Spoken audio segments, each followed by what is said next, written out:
بسم اللہ الرحمن الرحیم۔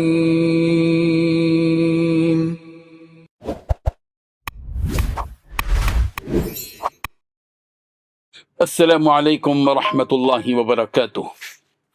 الحمد للہ وکفی وسلام علی عبادہ الذین اصطفی، اما بعد۔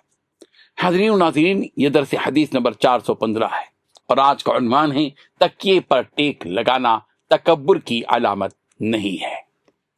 روایت سماعت فرمائیے، ترجمے کے بعد تشریح کی جائے گی۔ بسم اللہ الرحمن الرحیم۔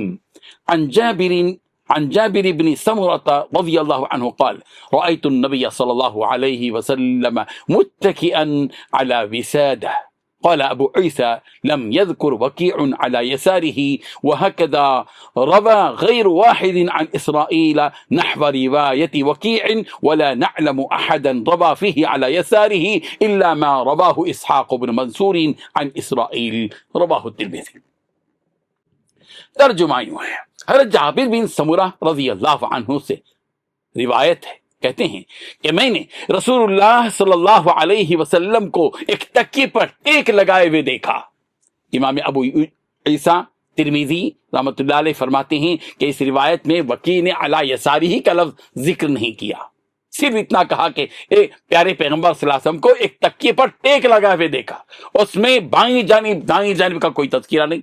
اسی طرح بہت سے راویوں نے اسرائیل سے وکیع کی طرح یہ حدیث روایت کی ہے، اور ہمارے یہ علم میں نہیں کہ اس حدیث میں علی یسارہ کا اسرائیل سے اسحاق بن منصور کے علاوہ کسی دوسرے راوی نے سے روایت کی ہو۔ بزرگان محترم، اس حدیث سے واضح ہوتا ہے کہ رسول اللہ صلی اللہ علیہ وسلم بعض اوقات تکیہ لگا کر بھی بیٹھتے تھے، جو انسانی فطرت، راحت اور معمولات زندگی کے مطابق۔ امام ترمذی رحمہ اللہ کی یہ وضاحت حدیث فہمی کا ایک نہایت اہم اصول سامنے لاتی ہے کہ الفاظ کے اختلاف کو دیانتداری سے بیان کیا جائے، اور جس لفظ پر اکثر روات متفق ہوں اسے محفوظ سمجھا جائے۔ اس روایت کا تقابل اس حدیث سے بھی کیا جاتا ہے جس میں پیارے پیغمبر صلی اللہ علیہ وسلم نے فرمایا کہ میں ٹیک لگا کر نہیں کھاتا۔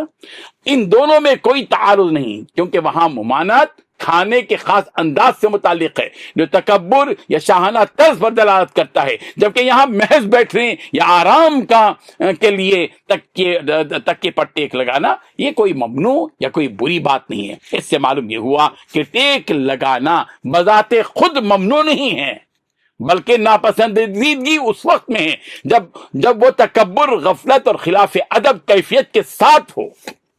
ٹیک لگانے میں بھی الگ الگ نوعیت ہوتی ہے۔ بعض کا ٹیک لگانا غرور کی علامت غرور محسوس ہوتا ہے، نام و نبود محسوس ہوتا ہے، شاہانہ انداز کے بتانے کا ایک چربا اور حربہ سمجھ میں آتا ہے، لیکن فی نفسہ ہی ٹیک لگانا، تکیے پر ٹیک لگانا بری بات نہیں ہے، جبکہ آدمی کے اندر عاجزی ہو، انکساری ہو۔